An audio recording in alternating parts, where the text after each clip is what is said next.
ഈ നഗരത്തിലെത്തിയ ഒരു അറേബ്യൻ സഞ്ചാരി അയാളുടെ ഡയറിയിൽ ഇങ്ങനെ കുറിച്ചു: ഒരു നോട്ടം കൊണ്ട് ഈ സ്ഥലം ഏത് സഞ്ചാരിയെ പോലും വിസ്മയിപ്പിക്കുമെന്ന്. ആ നഗരത്തിന്റെ പേര് കോഴിക്കോട്. കലയെയും സാഹിത്യത്തെയും നെഞ്ചോട് ചേർക്കുന്ന കോഴിക്കോടിന് ഒടുവിൽ ലോകത്തിന്റെ അംഗീകാരം. യുനെസ്കോ തിരഞ്ഞെടുത്ത ഇന്ത്യയിലെ ഏക സാഹിത്യ നഗരം എന്ന പദവി കഴിഞ്ഞ ദിവസമാണ് കോഴിക്കോടിന് നൽകിയത്.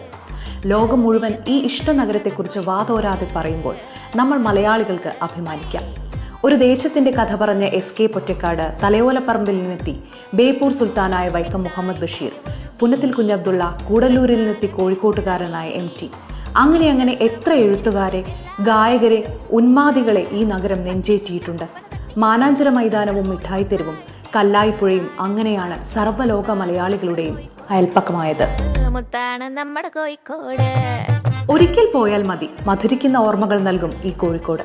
മിഠായിത്തെരുവിലെ ഹൽവയുടെ, ബിരിയാണിയുടെ, അങ്ങനെ എണ്ണമറ്റ രുചികൾ ഉണർത്തുന്ന കോഴിക്കോട് കൊതിപ്പിക്കുന്ന കഥകളുടെ നാട്. ഇനി അത് ലോകത്തിന്റെ സാഹിത്യ നഗരം കൂടിയാണ്.